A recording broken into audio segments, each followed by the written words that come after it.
concept of heat and heat transfer, इसमें हम thermal expansion भी डिस्कस करेंगे। देखिए होता क्या है ना कि सबसे पहले हीट क्या है, तो हीट आप पूरा थर्मोडायनामिक्स में देख रहे हैं। हीट क्या है, एक तरह का एक ऐसा पर्टिकुलर फिजिकल क्वांटिटी है जो हमारे एनर्जी को ट्रांसफर करता है between system and surrounding. Energy को सिस्टम और सराउंडिंग के बीच ट्रांसफर करने का दो इंपॉर्टेंट मेथड है। एनर्जी को सिस्टम और सराउंडिंग के बीच ट्रांसफर करने का दो तरीका है, एक वर्क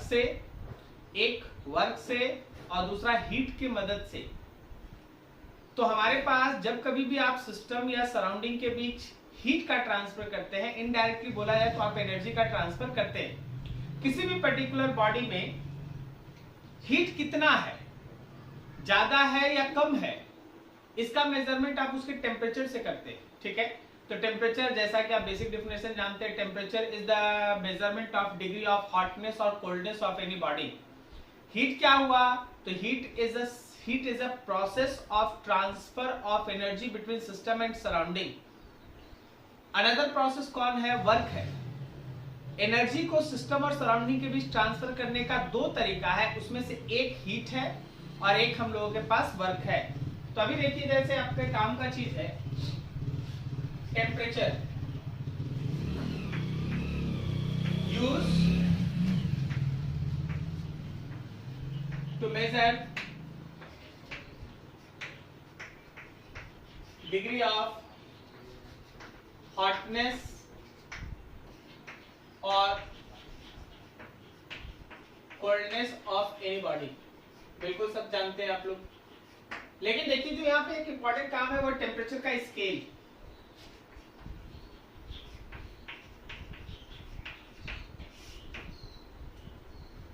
आप कोई भी वैसा फिजिकल क्वांटिटी जो टेम्परेचर के साथ डायरेक्टली प्रोपोर्शनल का रिलेशन शो करता है, आप उसकी मदद से अगर चाहेंगे तो सिस्टम का टेम्परेचर मेजर कर सकते हैं।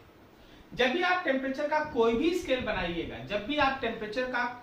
स्केल बनाइएगा, उसमें ये रिलेशन हमेशा कांस्टेंट होता है। होता क्या है, reading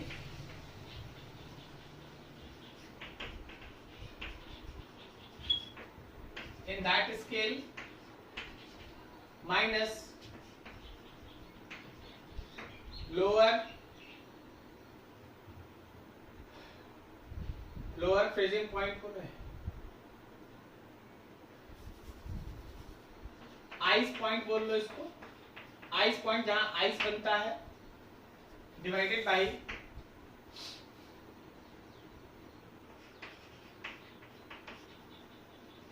boiling point in that scale minus ice point.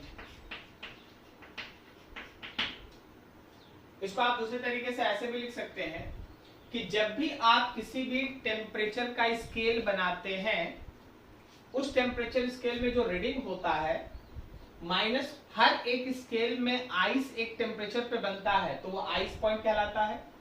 उसी स्केल पे वाटर बॉइल करता है, उसका टेम्परेचर यहां रहेगा माइनस आइस पॉइंट। यह हमेशा कांस्टेंट होता है, बहुत बार आप देखिएगा तो जो आइस पॉइंट है, उसको हम लोग लोअर फिक्स्ड पॉइंट कहते हैं, lower fixed point. Ice point को लोअर फिक्स्ड पॉइंट कहते हैं और बॉइलिंग पॉइंट को अपर फिक्स्ड पॉइंट कहते हैं। Upper fixed point and again this is lower fixed point. तो जब भी कोई स्केल आप बनाते हैं, हमेशा ध्यान रखिए कि उस पर्टिकुलर स्केल में टेम्परेचर का reading minus lower fixed point divided by upper fixed point minus lower fixed point का वैल्यू हमेशा कांस्टेंट होगा। चलो ये अच्छा है, ये रिलेशन याद रखना, कोई भी नया स्केल बनाना पड़े। अब इस पे जो बना हुआ 3-4 स्केल है उसके रिलेशन को आप देखिए।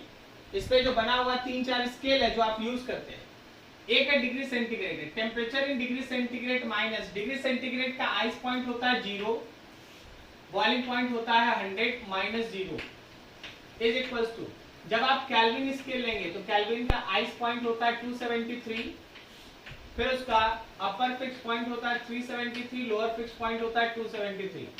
अगर आप इसी का फ़ारेनहाइट स्केल लेंगे तो Fahrenheit minus lower fix point 32, अपर fix point 212 minus 32।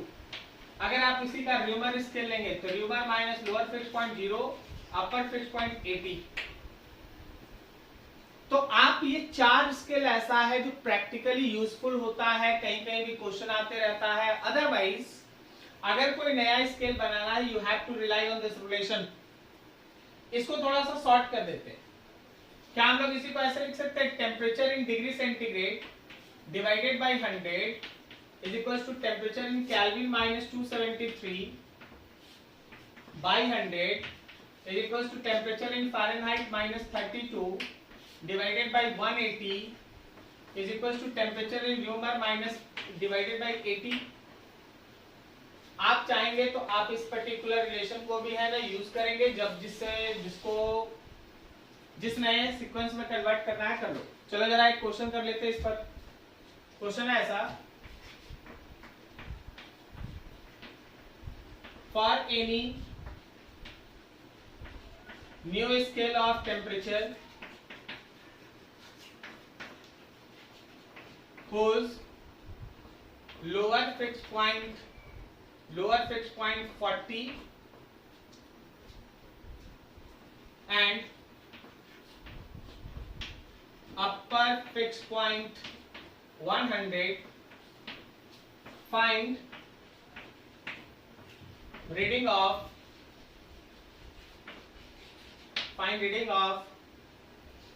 80 degree centigrade. Question को समझने का कोशिश करो। एक नया स्केल बनाना है, टेम्परेचर का एक नया स्केल बनाना है। उस नए स्केल में मेरा लोअर फिक्स पॉइंट है 40, मेरा अपर फिक्स पॉइंट है 100। तो बताना है कि उसमें 80 डिग्री सेंटीग्रेड का रीडिंग कितना आएगा। तो चलिए जी एक नया स्केल बनाते हैं हम लोग। नए स्केल का नाम x है, minus lower fix point 40, upper fix point 100, lower fix point 40 is equals to temperature in degree centigrade divided by 100 होगा। क्या समझ में आया? yes. तो ये हो गया हम लोग का temperature in x minus 40 divided by 60, यहाँ है 80 और नीचे 100।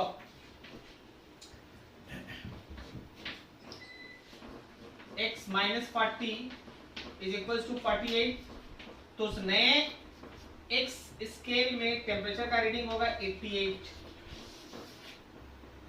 तो कोई भी नया चीज आप इस तरह से क्राफ्ट कर सकते हैं, ठीक है। चलो ये नोट करो, इसके बाद अगला सेक्शन स्टार्ट करें।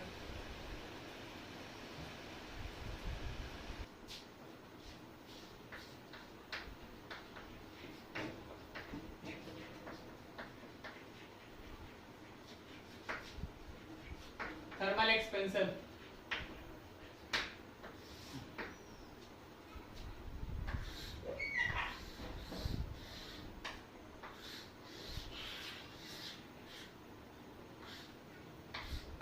ये तुम्हारे सॉलिड स्टेट में आप लोग पढ़े थे कि कोई भी पर्टिकुलर सॉलिड जब बनता है तो उसका कंस्टिट्यूएंट पार्टिकल एक करेक्ट लैटिस साइट में अपने अपने जगह पे होता है। उसका कंस्टिट्यूएंट पार्टिकल अपने करेक्ट लैटिस साइट पे अपने अपने जगह को ऑक्युपाई करके रखता है। But at the same time आप ये भी सीखे थे कि जितना भी कंस्टिट्यूएंट पार्टिकल है, हर किसी के बीच एक फोर्स ऑफ इंटरेक्शन होता है, जिस वजह से वो आपस में बंधा रहता है। तो आप उन फोर्स ऑफ इंटरेक्शन को यहाँ एक स्प्रिंग की तरह दिखाएं। यहाँ कोई स्प्रिंग नहीं है, ये फोर्स ऑफ इंटरेक्शन को दिखाने का एक तरीका है, बस और कुछ नहीं। यहाँ कोई स्प्रिंग नहीं,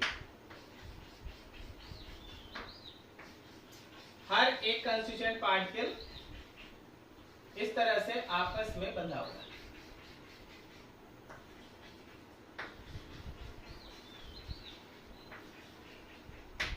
लाइक दैट, ठीक है।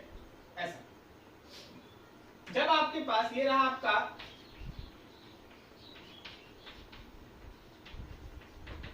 constituent particles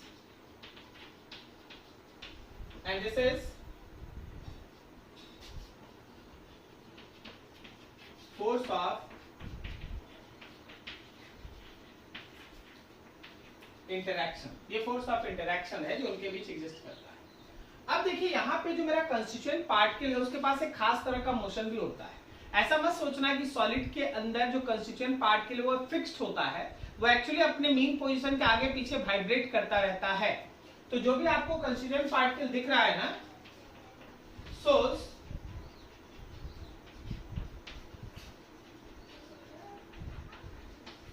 vibrational motion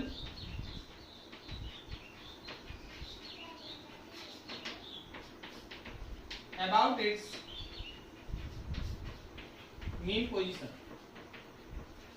vibrational motion show करता है मीन पोजीशन के अराउंड में। अब देखिए आप इसको दीजिए बाहर से हीट, आप इसको हीट सप्लाई कर रहे हैं।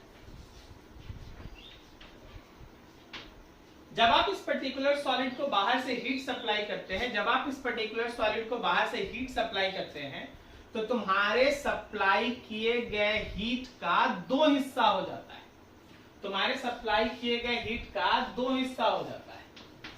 एक हिस्सा क्या करता है, increasing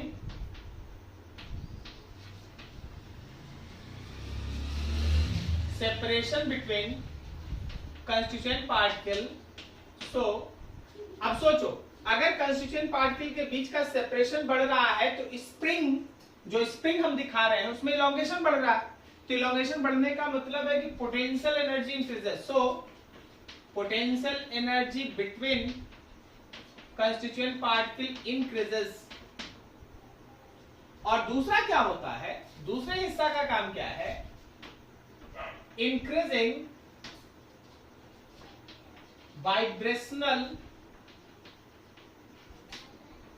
motion of constituent particle, so kinetic energy increases। पता है यहाँ पे आपका जो एनर्जी का यूज हो रहा है दो अलग अलग काम में, ये दो अलग अलग इफेक्ट भी जनरेट करता है। आप जो भी एनर्जी दिए उसका कुछ हिस्सा पोटेंशियल एनर्जी बढ़ाया, सेपरेशन बढ़ाया, तो कुछ हिस्सा मोशन बढ़ाया, काइनेटिक एनर्जी बढ़ाया। सेपरेशन में इंक्रीज होने की वजह से एग्जिस्ट करता है थर्मल एक्सपेंशन का कॉन्सेप्ट, और काइनेटिक एनर्जी में इंक्रीज होने की वजह से एक समय ऐसा आता है कि फेज बदल जाता है, मतलब सॉलिड चला जाता है लिक्विड में, लिक्विड गर्म हो गया तो गैस में। तो यही ध्यान रखना कि जो इंक्रीज इन सेपरेशन है, due to this there is concept of thermal expansion, concept of thermal expansion। thermal expansion का concept इसी कारण है कि कंस्टिट्यूएंट पार्टिकल के बीच का सेपरेशन बढ़ रहा है, और इसकी वजह से due to this after some time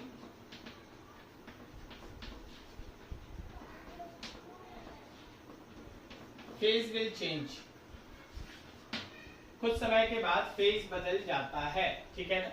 due to this after some time phase will change, phase बदल जाता है, यही चीज हमारे पास है।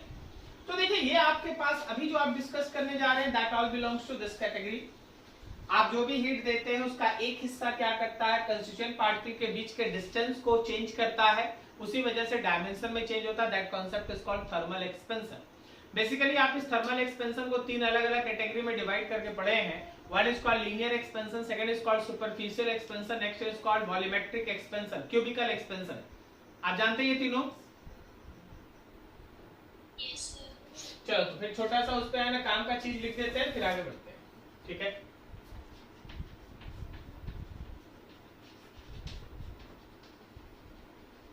Types of thermal expansion. सबसे पहला है लीनियर एक्सपेंशन। इसमें आप पढ़े हैं कि change in length is equals to L alpha del T. आप याद रखिएगा इसमें alpha is called coefficient of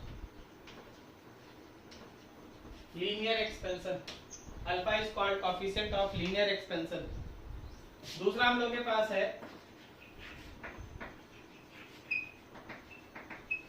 superficial expansion del A is equals to A beta del T,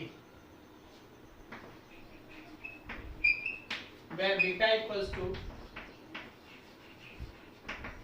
coefficient of superficial expansion. Beta equals to coefficient of superficial expansion. And third is cubical expansion. That change in volume is equals to volume into gamma into del T, where gamma equals to coefficient of cubical expansion. Gamma equals to coefficient of cubical expansion. ठीक है, तो ये तीन है आपके पास, alpha beta gamma. आपको याद होगा अल्फा बीटा और गामा में एक रिलेशन भी होता है कि जो हमारा अल्फा है वो बीटा बाई 2 है और गामा बाई 3 है, या फिर आप ऐसा मान लो कि बीटा जो है वो 2 अल्फा है और गामा जो है वो 3 अल्फा है। तो ये सब रिलेशंस है जो इसमें काम आता है, अगर एक का डाटा है तो दूसरे का डाटा निकाल लें। ठीक है, चलो नोट करो फटाफट, आगे बढ़े थोड़ा। तो बहुत ही इंटरेस्टिंग क्वेश्चन है जो आपको है ना कुछ और भी सीखने में मदद करता है, बहुत फेमस है, जरा ध्यान से सोच सोच के बताना है। आपको पहले भी कराया गया, फिर से एक बार। मान लीजिए जैसे आपके पास कोई एक मेटालिक प्लेट है, ये एक मेटालिक प्लेट है। इस मेटालिक प्लेट में ये पूरा मेटल का एरिया है, ये पूरा मेटल बना, ठीक है, लाइक दैट।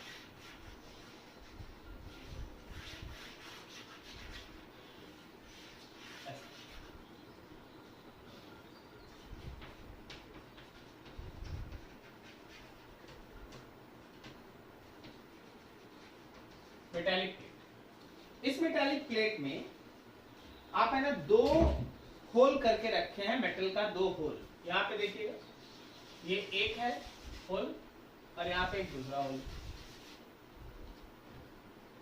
ये होल क्या क्या ऐसे, ठीक है। इसका रेडियस है R1, इस होल का रेडियस है R2 और यहां से लेके यहां तक का डिस्टेंस है R3। बोला जाता है ऐसा कि अगर हम लोग इस पूरे if temperature of this metal plate increases, अगर आप इस मेटल प्लेट के टेम्परेचर को इंक्रीज करते हैं, then A option R1 and R2 increases, R3 decreases. B option R1, R2 and R3 increases. C option R1, R2 and R3 decreases. D option R1 and R2 decreases, R3 increases। क्या बोलता है, कौन सा सही, कौन सा?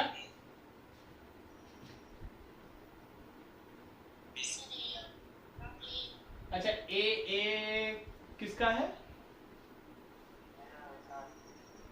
ठीक है, अच्छा ए क्यों होगा?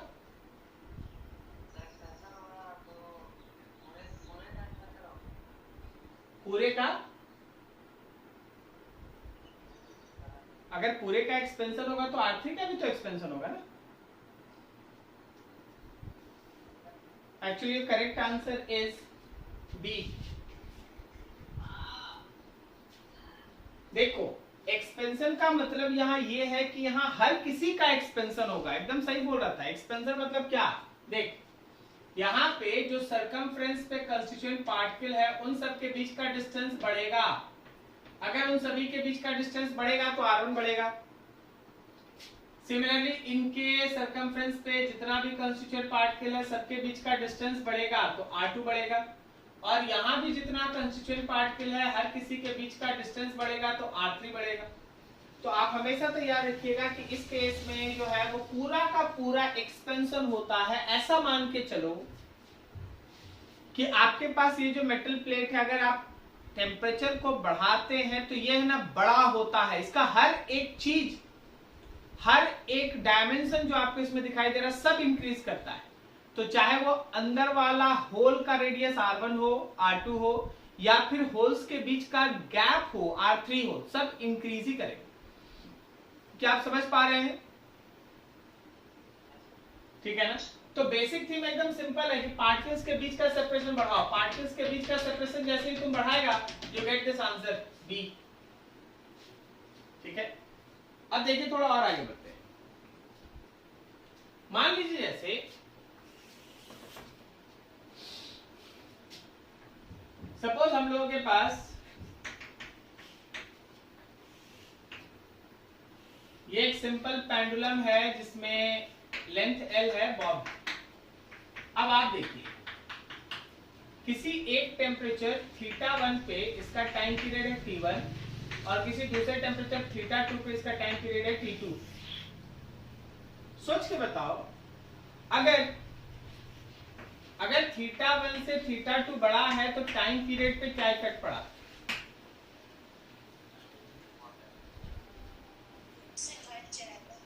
घट जाएगा। क्यों घट जाएगा जी?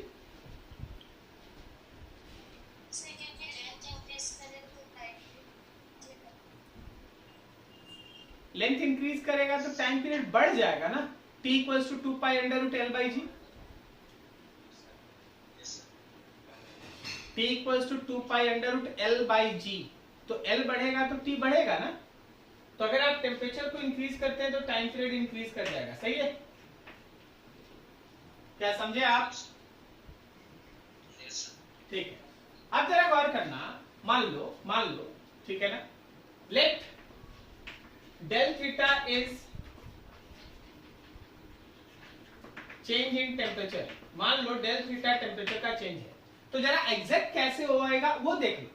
देखो, क्या हम T1 को लिख सकते हैं 2 pi under root L1 by g, और क्या हम T2 को लिख सकते हैं 2 pi under root L2 by g. क्या इसको हम लिख सकते हैं 2 पाई अंडर रूट L2 का मतलब हो गया L1 plus del L by g. So मेरे पास T2 का वैल्यू हुआ 2 pi under root L1 plus L1 alpha del T ने डेल थीटा बाई जी। थोड़ा सा और सिंप्लीफाई कर लें, it is 2 pi under root L1 by g bracket में 1 plus alpha and del theta, 1 plus alpha and del theta. So T2 is equals to 2 pi under root L1 by g, और यहां देख लो 1 plus alpha del theta पे power 1/2। क्या हम लिख सकते हैं T2 इज इक्वल्स टू, ये पहला टाइम पीरियड T1 हो गया, और 1 प्लस अल्फा डेल थीटा पे पावर 1/2। यहाँ पे थोड़ा लगा दो बाइनोमियल, यहाँ पे यूज कीजिए बाइनोमियल।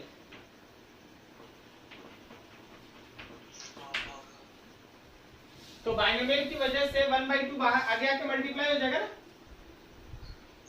तो हमारे पास हुआ T2 is equals to T1 1 plus 1/2 alpha del theta. ये पावर बस आगे आके मल्टीप्लाई हो गया, पावर बस आगे आके मल्टीप्लाई हो गया।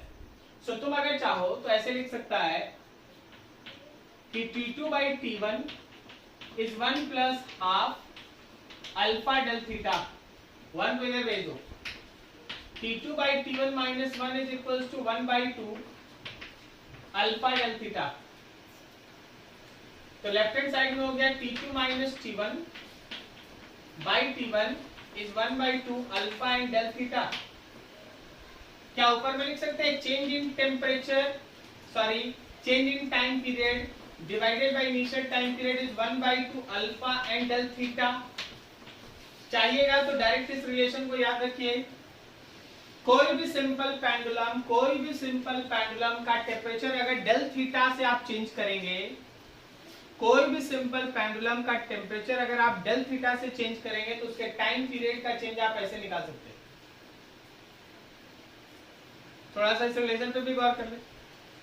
अगर तुम्हारा थीटा बढ़ा तो डेल थीटा आएगा पॉजिटिव, और अगर डेल थीटा पॉजिटिव तो del T positive, del T positive, और डेल टी पॉजिटिव का मतलब टाइम पीरियड इंक्रीजिंग, मतलब टेम्परेचर अगर बढ़ेगा तो टाइम पीरियड बढ़ेगा।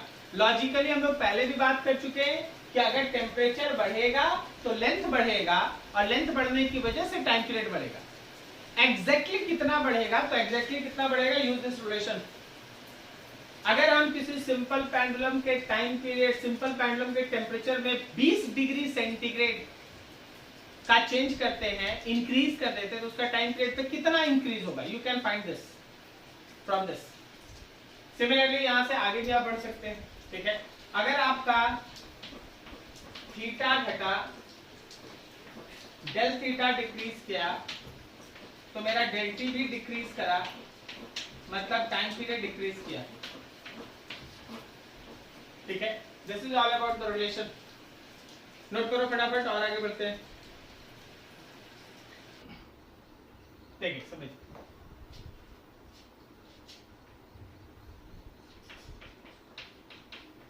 इफेक्ट ऑफ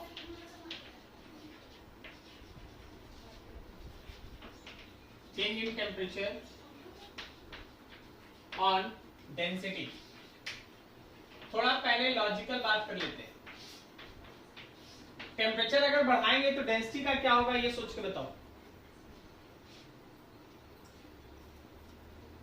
टेम्परेचर अगर बढ़ाएंगे तो डेंसिटी का क्या होगा, इंक्रीज करेगा या डिक्रीज करेगा? क्यों डिक्रीज करेगा? Very good. टेम्परेचर अगर हम लोग बढ़ाएंगे तो वॉल्यूम इंक्रीज करेगा, और वॉल्यूम इंक्रीज करने की वजह से डेंसिटी घटेगा। एकदम सही आप। अब आखिर कितना टेम्परेचर चेंज करने से कितना डेंसिटी घटेगा, इसके लिए आपको एक परफेक्ट रिलेशन चाहिए होगा, और समय आएगा तो सबको याद भी रखना पड़ेगा। तो जरा उस पर काम कर लेते हैं।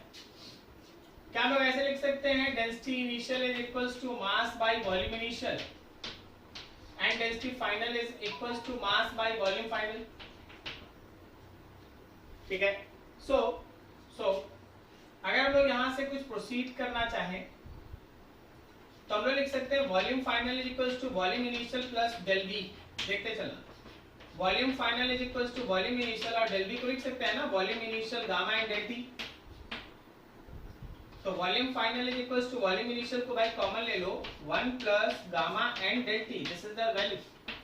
Now volume final can be written as mass by density final, and volume initial can be written as mass by density initial, and 1 plus gamma and del T, 1 plus gamma and del T, mass cancel, so 1 by density final is 1 by density initial, 1 plus gamma and del t। चलो यहां से थोड़ा सा इसको solve करना है। क्या हम लोग इसको ऐसे लिख सकते हैं, density final is equals to density initial 1 plus gamma del T पे पावर -1, उल्टा उल्टा, ये भी उल्टा, क्या सही है? तो मेरे पास आया density final by density initial is 1 plus gamma del T power -1, using binomial density final by density initial is 1 minus gamma and del T, ये 1 इधर भेज दो, density final by density initial -1 is equals to minus gamma and del T. तो हमारे पास relation हुआ density final minus density initial by density initial is equals to minus gamma and del t. Can we write that change in density? Change in density by initial density is minus, यहाँ पे minus sign लगा है, this is interesting, यहाँ पे minus sign लगा है, जो तुमको ये बताता है कि एग्जैक्टली अगर आप डेंसिटी का चेंज फाइंड आउट करना चाहते कि हाँ कितना हुआ, तो बस इस रिलेशन को यूज कर लो। टेम्परेचर का चेंज पुट करो, इनिशियल डेंसिटी, गामा का वैल्यू क्वेश्चन में दिया रहता है, आपको चेंज इन डेंसिटी मिलेगा। माइनस साइन क्या बताता है कि अगर आप टेम्परेचर को बढ़ाएं तो चलिए भाई आपका डेल्टी पॉजिटिव आ गया, चेंज इन टेम्परेचर पॉजिटिव आ गया, लेकिन जब प्लस माइनस से मिला तो डेल रो तो निगेटिव आ गया, और डेल रो निगेटिव का मतलब है कि डेंसिटी का वैल्यू डिक्रीज कर गया, मतलब टेम्परेचर बढ़ाएंगे तो डेंसिटी घट जाएगा, जो आप लोग बोले थे शुरुआत में। एंड रिवर्स, अगर आप लोग टेम्परेचर को घटाते हैं तो आपका डेल्टी आएगा निगेटिव, डेल्टी निगेटिव, डेल रो आ जाएगा माइनस माइनस मिलकर प्लस, इसका मतलब डेंसिटी गोज ऑन इंक्रीजिंग। तो टेम्परेचर के साथ ये तुम्हारे पास एक रिलेशन डेंसिटी का, तो दोनों रिलेशन याद रखने से एग्जैक्ट वैल्यू निकालने में मदद मिलता है। अदरवाइज समय पे चाहेगा तो इतना लिख भी सकता है, लेकिन टाइम टेकन है, आपको करा दिया गया है तो आप इसको यूज करें, ठीक है, और फिर यहीं से आगे बढ़े। नोट करें यहाँ पे, इसके बाद आगे बढ़ते हैं। चलो एक छोटा सा क्वेश्चन लिख देते हैं, सबका नोट करने में देर हो रहा है, जिसका बन गया हो बना लेना फटाक से। क्वेश्चन ऐसा है,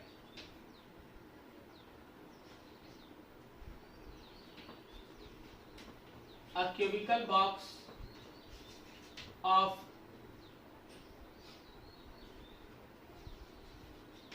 coefficient of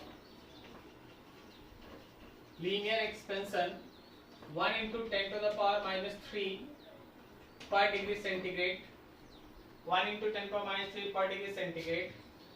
Find percentage change in its density if its temperature increases from 0 degree centigrade to 100 degree centigrade। बनाओ फटाक से, जिसका बन गया नोट हो गया बनाओ तुरंत।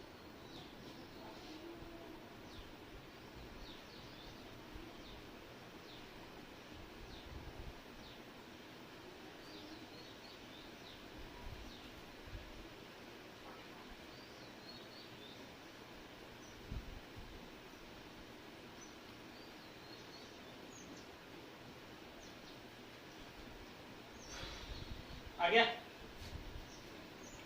कितना कितना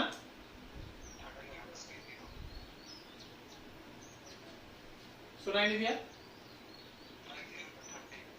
30। देखते हैं, तो जब हम लोग इसका आंसर क्राफ्ट करेंगे तो सबसे पहले तो हम लोग है ना गामा का वैल्यू लिखेंगे 3 alpha, so it is 3 into 10 to the power minus 3 हो गया per degree centigrade। अब हम लोगों के पास है, हम लोगों के पास यहाँ पे है del rho by rho is minus gamma in del T, लेकिन परसेंटेज चेंज पूछा गया है, तो del rho by rho into 100 is equals to minus gamma and del T into 100। तो माइनस गामा के जगह पे हो गया 3 into 10 to the power minus 3, del T के जगह पे हो गया 100 और फिर से यहाँ पे 100, so overall it is 30%। Minus 30 क्या बताता है, इंक्रीज या डिक्रीज? डिक्रीज, ठीक है, माइनस 30 बताता है डिक्रीज इन डेंसिटी, 30% डिक्रीजेस, ठीक है। चलिए हो गया होगा बाकी अभी तक,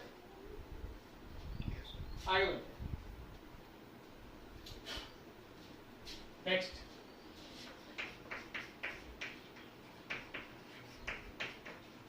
concept of thermal stress and thermal strength।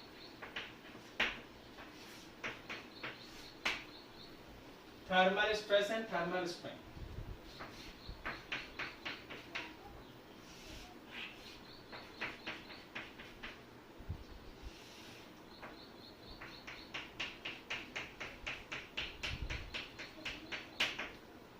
एक रिजिड सपोर्ट है, उस सपोर्ट के बीच में एक रॉड है, ठीक है ना, एक रॉड जिसका लेंथ L है और coefficient of linear expansion alpha है।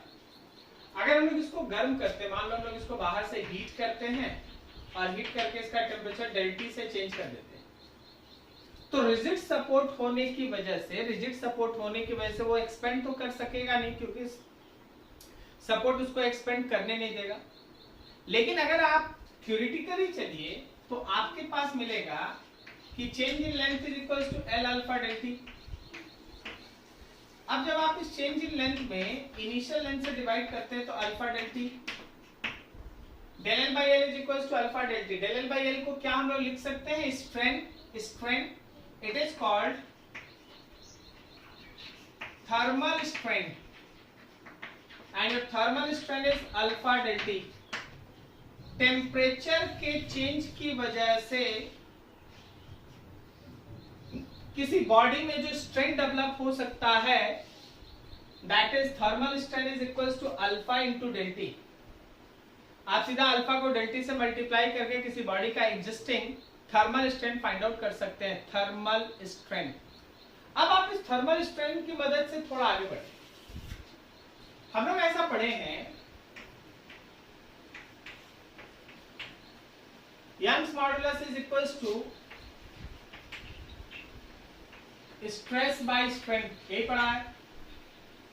अगर आप नीचे लेंगे थर्मल स्ट्रेन तो ऊपर होगा thermal stress.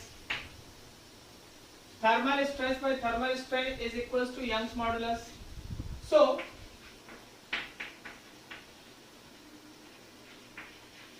thermal stress is equals to y times of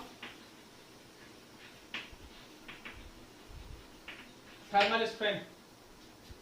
thermal stress is equals to y times of thermal strain। और आप यहां से देखिए थर्मल स्ट्रेस को रिप्रेजेंट करते हैं सिग्मा से, so sigma is equals to y times of thermal strain कितना था? Alpha del T. Alpha del T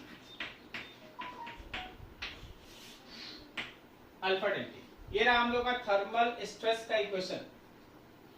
y times gamma नहीं जी, y times of alpha and del T, y times of alpha and del T, this is thermal stress. Clear है? तो चीज को ऐसे समझना है कि अगर आप किसी बॉडी के अंदर फोर्स लगाते हैं, फोर्स लगा के भी आप स्ट्रेस और स्ट्रेन डेवलप कर सकते हैं। अदरवाइज आप किसी बॉडी को रिजिडली क्लैंप करके टेम्परेचर के चेंज की मदद से भी आप उसमें स्ट्रेन और स्ट्रेस डेवलप कर सकते हैं। टेम्परेचर के चेंज की वजह से जो स्ट्रेस या स्ट्रेन डेवलप होता है उसको आप थर्मल स्ट्रेस या थर्मल स्ट्रेन कहते हैं। ठीक है? And the logic is all get clear. अभी देखो जरा इस पे एक छोटा छोटा क्वेश्चन का सोच सोच के आंसर देते रहना। ठीक है? छोटा छोटा क्वेश्चन।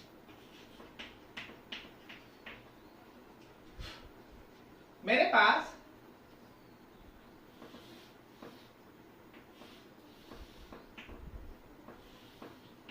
पास एक बाई मेटालिक स्ट्रिप है जिसमें दो मेटल ए और बी यूज है।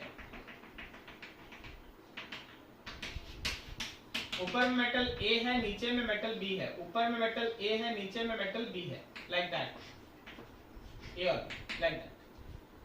अब क्वेश्चन ये है कि जो कोएफिशिएंट ऑफ लीनियर एक्सपेंशन है ए का, वो बी से बड़ा है।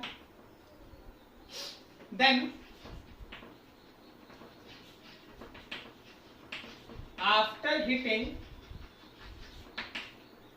after hitting shape becomes, इसका नया शेप कैसा हो जाएगा? A concave upward, B concave downward, C straight, B cannot be predicted। क्या बोलता है? सोच के बोलो। कॉनकेव, क्यों ऐसा?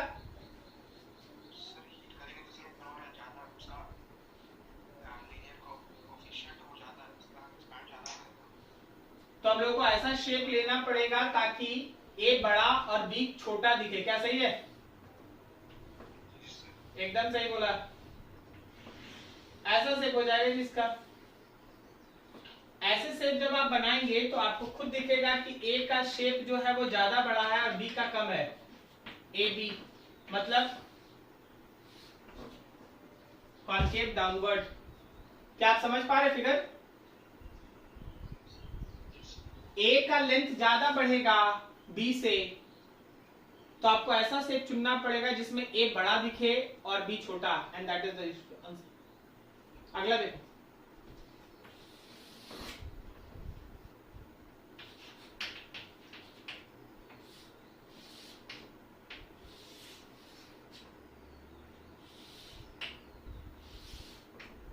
ऊपर ए है, बीच में बी है, फिर से ए है, and they are welded together. Welding है जी, वेल्डिंग। वेल्डिंग मतलब ये मत सोचना कि बीच से टूट जाएगा या कुछ होगा, वेल्डिंग है ये, बीच में वेल्डिंग है, welding. Alpha of A is greater than alpha of B if temperature increases new shape becomes, बोल दो अपने से, हम लिख देंगे केवल नाम। इसी तरह का कोई ऑप्शन मान लो दिमाग में, बोल दो।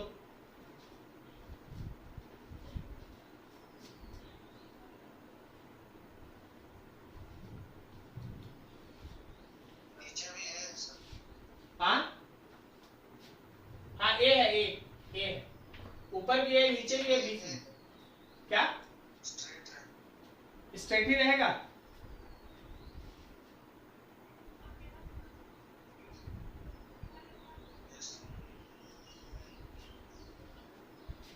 एकदम सही बोला, स्ट्रेट रहेगा,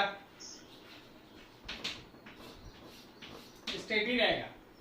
कारण ये है कि ऊपर से ए और नीचे से ए दोनों जो है वो दोनों अपनी अपनी तरफ इसको खींचना चाहता है, तो ये जैसे रहता है वैसे ही रहेगा। क्लियर है?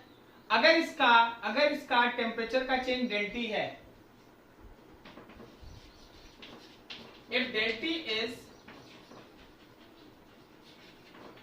चेंज इन टेम्परेचर, देन अगर डेल्टी टेम्परेचर का चेंज है तो जरा गौर करना कि change in length of B, change in length of B, change in length of B और L alpha del T, length of B, alpha of B और डेल्टी, इन दोनों में क्या रिलेशन है? क्या ये दोनों बराबर है? ये दोनों बराबर है, ग्रेटर है, लेस है? क्या रिलेशन है यहाँ? सोच के बताओ। बराबर होगा या फिर change in length of B जो है वो एल बी, अल्फा बी और डेल्टी से बड़ा होगा, या फिर change in length of B जो है वो एल बी, अल्फा बी और डेल्टी से छोटा होगा, या फिर कैन नॉट बी प्रेडिक्टेड। सोच के फटाफट।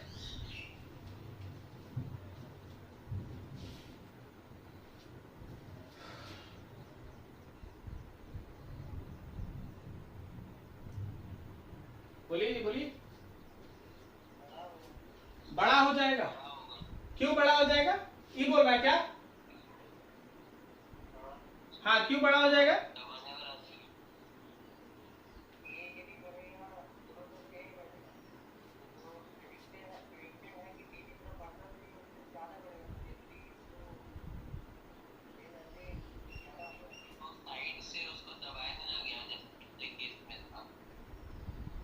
नहीं, जो अभी पीछे से बोल रहे थे ना, जो पहले बोल रहे थे, उनका बहुत सही आंसर जा रहा था। देखिए, मान लीजिए बी है, सपोज ये बी है, ये ए है, ऊपर बी,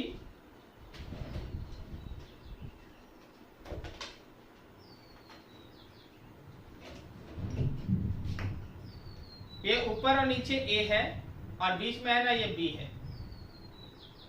अब देखो क्या है, ए तेजी से फैलना चाहता है। कैसे तेजी से फैलना चाहता है? यहां देखो, ए तेजी से फैलना चाहता है और बी स्लो फैलना चाहता है, तो ए सोल्डिंग होने के कारण या वेल्डेड होने के कारण हमेशा बी को खींच के रखेगा। क्या सही है ना? इधर जा, नहीं समझे? समझ रहे हम क्या बोल रहे हैं?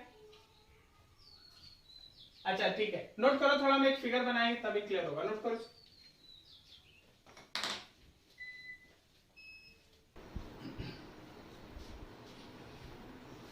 ये ए है आपका,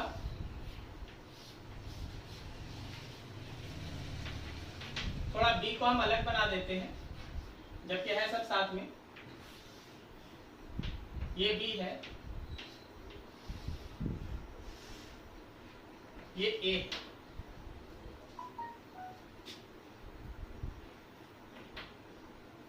अभी ऐसा देखना कि ए का जो अल्फा है वो ज्यादा है, alpha of A is greater than alpha of B, मतलब ए का अल्फा ज्यादा है।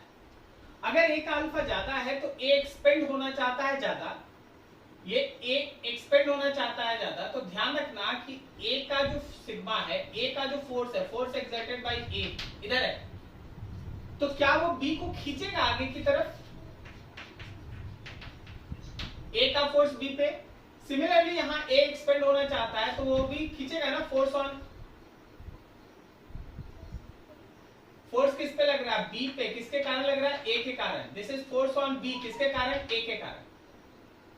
मतलब बी थर्मल हीट की वजह से जितना एक्सपेंड होना चाह रहा था, ए उसको खींचता है, बाहर की तरफ खींचता, बाहर की तरफ खींचता है, तो बी का जो एक्सपेंशन है वो उसके नेचुरल जो हम लोगों का alpha L alpha del T है उससे ज्यादा होगा। अब इसका रिवर्स कीजिए, क्या सबको समझ में आया ये बात? इसका रिवर्स कीजिए, इसका रिवर्स सोचिए कि ए पे बी के कारण क्या हो रहा है। ए पे क्या बी के कारण फोर्स अंदर लग रहा है? This is force acting on A due to B, this is force acting on A due to B. क्या सही है? तो अब अगर हम लोग change in length of A लिखें और लेंथ ऑफ ए और अल्फा और डेल्टा लिखें, तो ऑब्वियसली ये चेंज इन लेंथ उसका जितना होना चाहिए था उससे कम आएगा, कम आएगा। क्या बोलता? सही है? ठीक है, तो ये चीज ऐसे चलता है। रिमेंबर दिस, हमेशा दिमाग में बैठा के रखना। जो मेटालिक स्ट्रिप्स जब आपस में कनेक्टेड हो ना, तो आपको इन सब कॉमन चीज के बारे में एकदम सोच के रखना चाहिए। ठीक है, नोट कीजिए यहां तक, उधर कर दे रहा, देखो दे।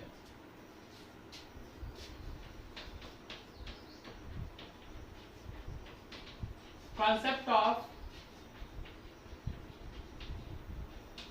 Expansion of liquid, concept of expansion of liquid.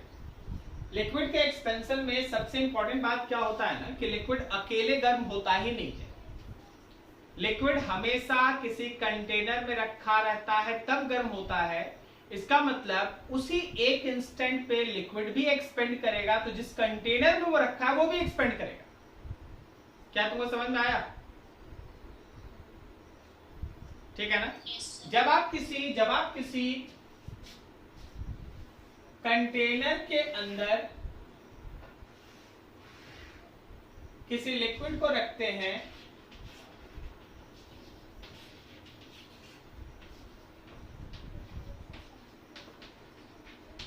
ये लिक्विड, ये कंटेनर, जब आप किसी कंटेनर के अंदर किसी लिक्विड को रखते हैं, तो आप जब इसको गर्म करते हैं,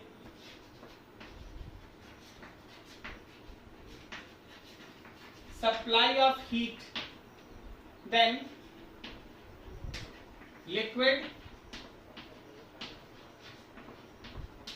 as well as container both expands। Liquid और कंटेनर दोनों एक्सपेंड करता है, liquid as well as container दोनों एक्सपेंड करता है। अब यहां पे आपको दो तीन चीज समझना चाहिए। सबसे पहला है cubical expansion of liquid with respect to container.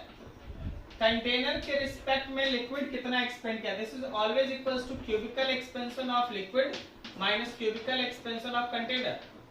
इसका मतलब क्या वो समझो।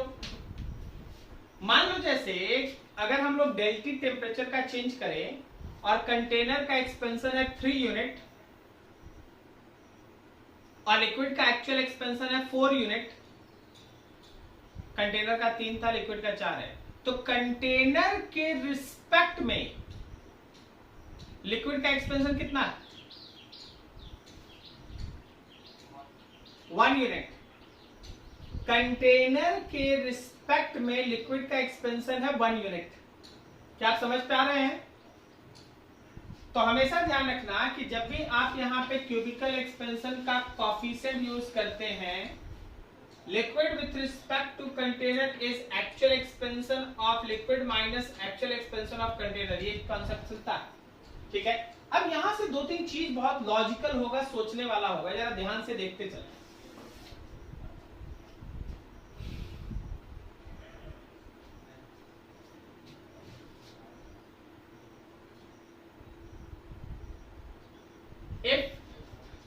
एक केस, इफ लिक्विड का क्यूबिकल एक्सपेंशन कंटेनर के क्यूबिकल एक्सपेंशन से अगर बड़ा है, लिक्विड का क्यूबिकल एक्सपेंशन कंटेनर के क्यूबिकल एक्सपेंशन से बड़ा है, then level of liquid with respect to container, then level of liquid with respect to container. बता जरा सोच के, लिक्विड का लेवल कंटेनर के रिस्पेक्ट में गर्म करने से बढ़ जाएगा या घट जाएगा? बढ़ जाएगा। Then level of liquid with respect to container increases. दूसरा सोचो, अगर मेरा लिक्विड का क्यूबिकल एक्सपेंशन कोएफिशिएंट कंटेनर से कम है, तो इवन आप गर्म कर रहे हैं, देन यहां पे हमको लिखना होगा, हीटिंग लेके चल रहे हैं भाई, हाँ हीटिंग, गर्म कर रहे हैं, then level of liquid with respect to container obviously क्या होगा, इस बार घट जाएगा। अच्छा बताओ, इसमें कौन एक्सपेंड किया, कौन कॉन्ट्रैक्ट किया? लिक्विड एक्सपेंड किया, कंटेनर कॉन्ट्रैक्ट किया, या दोनों एक्सपेंड किया? हुआ क्या? दोनों एक्सपेंड किया, लेकिन लिक्विड का एक्सपेंशन कम है, कंटेनर का ज्यादा है, इसलिए लग रहा है कि कंटेनर के रिस्पेक्ट में वो दब गया। क्या सही है? और थर्ड सोचो कि अगर गामा लिक्विड और गामा कंटेनर दोनों सेम हो जाए, then level of liquid with respect to container remains unchanged.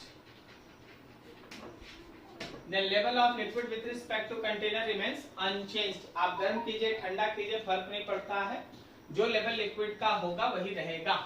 क्या सही है? चलिए एक और फिगर सोच के बताना, एक और फिगर सोच के बताना। एक कंटेनर है यहां तक और एकदम नेक तक भरा है लिक्विड से, एकदम नेक तक है ना, लिक्विड से भरा। सोच के बताना 1 2 3 किस केस में पानी गिरेगा? किस केस में पानी, किस केस में ओवरफ्लो होगा? फर्स्ट केस में। Very good. तो ये सब ऑब्जेक्टिव्स है, आपको समझ के है ना आंसर लिख रहा है। इसका कैलकुलेशन बेस्ड क्वेश्चन बहुत कम होता है, ठीक है। नोट करो इसको फटाक से।